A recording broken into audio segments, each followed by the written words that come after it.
Mmh.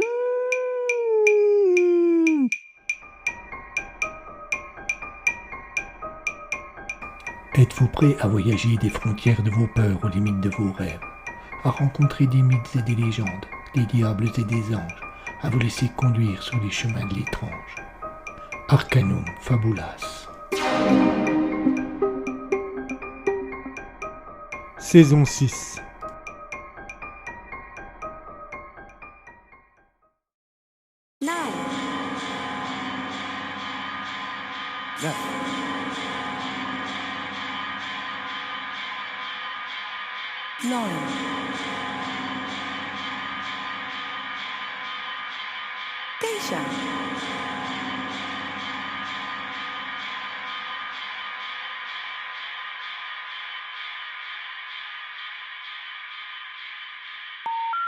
The number you have dialed has been changed. The new number is 9. 9. Teisha. Ne croyez pas ce que vous voyez. Il n'existe pas un univers, il n'existe pas une multitude d'univers. Il y a 9 mondes, 9 mondes parallèles. À moins d'aimer la folie, voyager entre eux peut s'avérer dangereux.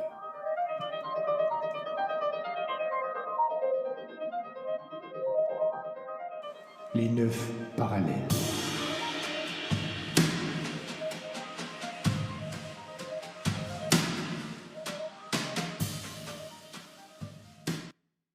Épisode 18. La broche, partie 2 sur 2. Bob n'avait eu aucun mal à convaincre Marco. Ce dernier avait accepté de suite de lui prêter les 10 000 de l'or sans poser la moindre question. Il savait parfaitement que le margoulin était malin et que la plupart du temps, ses plans marchaient à merveille. De toute façon, il ne prenait pas beaucoup de risques. Et si les deux rigolos oubliaient de le rembourser, il aurait vite fait de leur faire rendre gorge. Bob, qui s'était apprêté à une bataille plus rude, était sorti de chez le truand ô combien décontenancé, mais avec un large sourire sur le visage. Et tandis qu'il déambulait dans les rues de Las Vegas pour rejoindre son complice, il sifflotait un air joyeux. L'argent était dans un vieux sac en papier qui ne laissait pas deviner son contenu, et Bob le serrait contre sa poitrine sans lui laisser une seule chance de s'échapper. Il arriva dans leur repère avant Marlowe. Il posa sa veste au porte-manteau et le sac sur le bord. Puis, il se servit un whisky.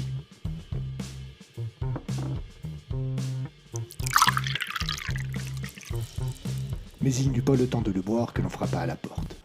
Chris arrivait. « Alors, j'ai le fric ?» répondit Bob en montrant le sac sur le bar. Chris resta sans voix. Un éclair de malice traversa le regard de Bob. On pourrait presque s'en contenter, se barber avec. Marlowe devint blême et sursauta. T'es malade, tu tiens pas à ta peau, tu connais Marco, il nous retrouvait. Calme-toi, je plaisante. Viens plutôt boire un coup. Bob tira son ami vers le bar et servit un second verre de whisky.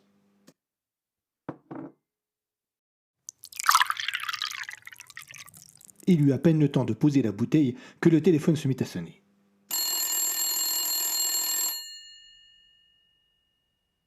Décidément, Bob n'aurait pas le loisir de boire son whisky tranquille. Il posa son verre, soupira, regarda Marlowe avec un sourire triste et alla répondre. Allô? Ah, Marco. Non, elle n'est pas encore là. Panique pas, vieux, c'est un coup sûr. D'ailleurs, c'est toi qui nous l'as envoyé, la vieille. Anna. Comment ça? Non. Non, il n'y a pas de problème. Tu auras ton fric après-demain avec les intérêts. Bob raccrocha le téléphone, mais resta un moment immobile, la main posée sur le combiné. Cela ne manqua pas d'attirer l'attention de Chris. Quelque chose ne va pas? Non, tout est en ordre. Il avait dit ça d'un air détaché, sans bouger, sans même réagir. Toi, je te connais. Quand tu fais de cette tête-là, c'est qu'il y a un os, c'est... Chris ne termina même pas sa phrase que l'on frappa de nouveau à la porte. Bob revint alors à la réalité et alla ouvrir. Anna entra dans la pièce.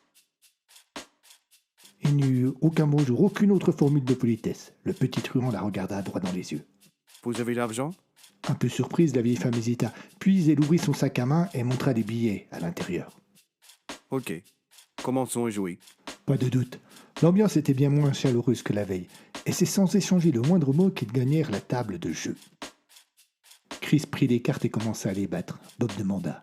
Le point est à 5 comme hier. Anna se racla la gorge. Je pensais 100. Les sommes à jouer sont plus importantes. 100? Eh bien, vous n'avez peur de rien, Anna. Mais moi, cela me va. Non, non, c'est trop. 50 alors. Bob hésita, mais il finit par acquiescer.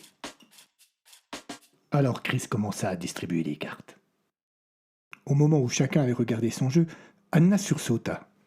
Attendez, je... Les deux autres lui jetèrent un regard suspicieux. D'un geste nerveux, il toucha sa broche, puis se ravisa. Non, rien. Bob poussa un soupir d'agacement, puis prit ses cartes. Le jeu qu'il découvrit le laissa sans voix. Il regarda Chris. Ce dernier avait l'air surpris également. Il fit un petit signe d'incompréhension. Bob annonça. 3 cartes. Et Chris enchaîna. 3 cartes. Il prit donc 3 quarts dans le paquet, regarda son nouveau jeu et parut soulagé. Il jeta un coup d'œil en direction d'Anna. Servi. Je relance de 50. Suivi. 50 et 50 de plus. Pour voir. Non. Suivi. Bob hésita. Il se mordit les lèvres. 100 et 50 plus pour voir. Malo posa les cartes devant lui et avec un grand sourire déclara. Brûlant de 10. Pas mieux. Et une seconde sur 8 chances. Attendez, j'ai un carré d'as. Les deux margoulins se décomposèrent exactement comme s'ils venaient de prendre 10 000 ans dans la figure en une seconde. Excusez-moi, Anna. 2 petites secondes. Bob se leva, attrapa Chris par le bras et l'attira à l'écart. Putain, mais qu'est-ce que tu fous? Tu sais plus donner ou quoi? Excuse, je me suis planté. Je savais que j'aurais un brûlon, j'imaginais pas qu'elle aurait un carré, j'ai pas fait gaffe. Mais t'es con ou quoi? Oui, ben, si on continue nos messes basses, elle risque de trouver ça bizarre. Alors retournons à cette table et continuons à jouer. Et cela ne se reproduira pas. Dire que Chris avait été optimiste était un doux euphémisme, car le reste de la soirée fut du même acabit, et les deux fripouilles perdirent partie sur partie. Bientôt, il ne resta plus devant eux que quelques malheureux jetons.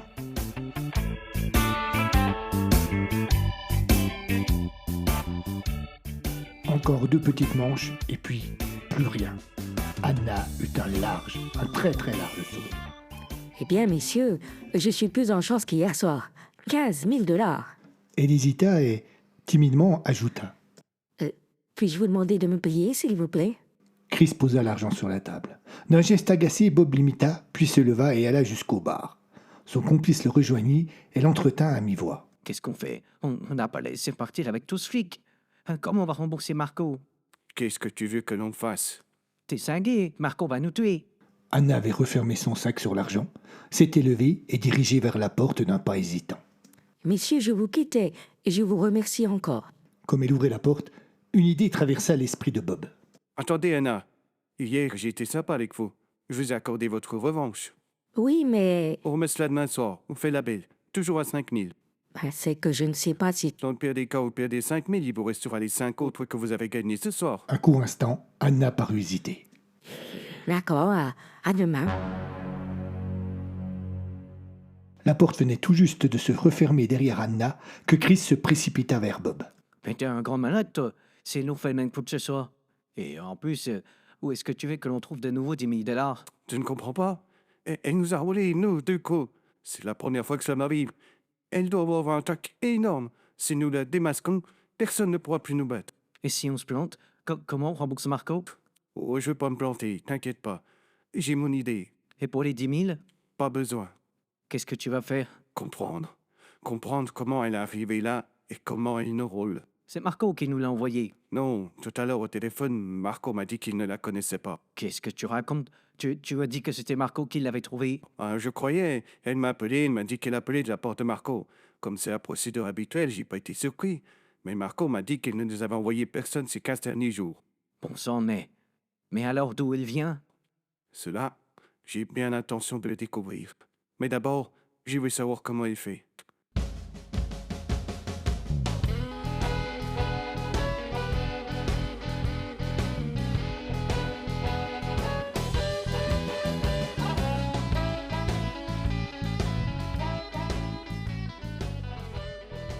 Le soir suivant, nos 3 protagonistes se retrouvèrent au même endroit. Assis à la même table, avec le même jeu de cartes dans les mains et les mêmes jetons. Et comme cela avait déjà été le cas la veille, Anna ne fit qu'une bouchée de ses deux adversaires de par trop prétentieux. Paul, c'est moi qui remporte. Encore une soirée de chance. Bien assez, à mon avis. En tout cas, je ne regrette pas de vous avoir écouté et d'avoir accepté de venir jouer. Bob se retenait depuis un moment, mais cette fois-ci, il laissa éclater sa colère. Ok, maintenant tu vas arrêter de jouer au con. Il glissa la main sous la table et en sortit un pistolet qu'il pointa en direction d'Anna. Comment tu fais pour nous rouler? La vieille femme lâcha ses jetons et leva les mains. Chris, surpris par la réaction de son camarade, essaya d'intervenir. Putain, Bob, mais qu'est-ce que tu fous? Tu veux récupérer ton fric ou pas? Chris hésita un court instant, puis acquiesça. Bon alors, la bille, comment tu fais ça? Je ne comprends pas. Je vous jure, pourquoi? Chris, derrière le bord, il y a un deuxième flingue. Prends-le et tiens-le au respect. Au moindre geste, tu tires. Vous avez compris, Anna? La vieille femme fit oui de la tête, et Malo récupéra le flingue d'une main tremblante sans être vraiment sûr de ce qu'il était en train de faire. Levez-vous. Dès que la vieille femme fut debout, Bob rangea son flingue dans sa ceinture et commença à la fouiller. Il lui enleva sa veste, tâta les poches, en vain. Il la jeta négligemment sur la table. Avancez. Il reprit une fouille plus méthodique qui, elle non plus, ne donna rien. Alors, dans un geste de colère, il la tira vers la chaise et la força à s'asseoir. Il ressortit le pistolet de sa ceinture et le pointa sur sa tempe. Maintenant, je vais être routière avec toi, salope. Ou tu me dis comment tu nous roules, ou je te fais un trou dans la tête. Bob, tu ne crois pas que tu vas un peu loin, là? La ferme, Chris. Oh, vous n'oserez pas. Vous n'êtes pas un tueur. Ah oui? Bob recula de 3 pas et pointa son flingue en direction du plafond.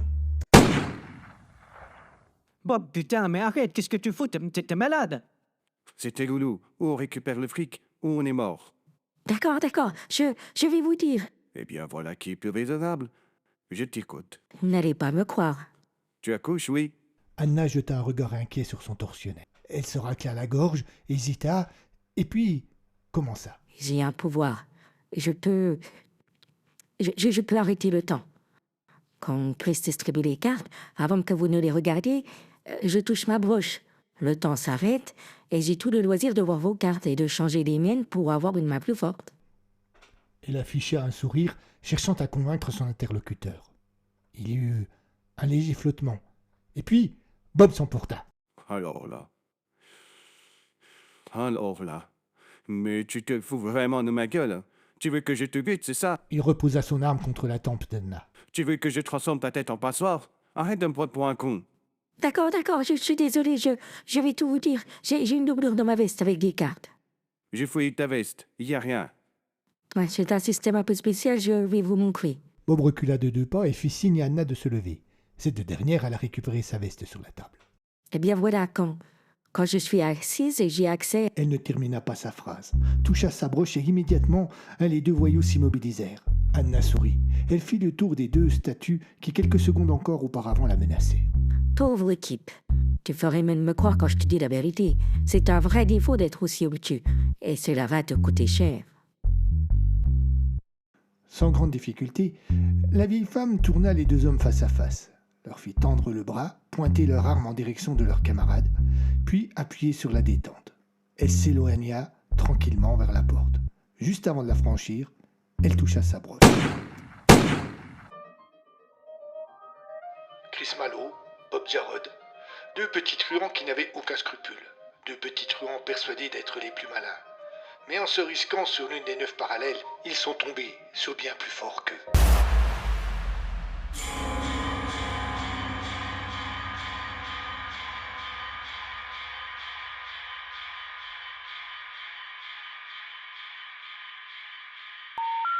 The number you have dialed has been changed. The new number is 9, 9, 9, 9. Les 9 parallèles.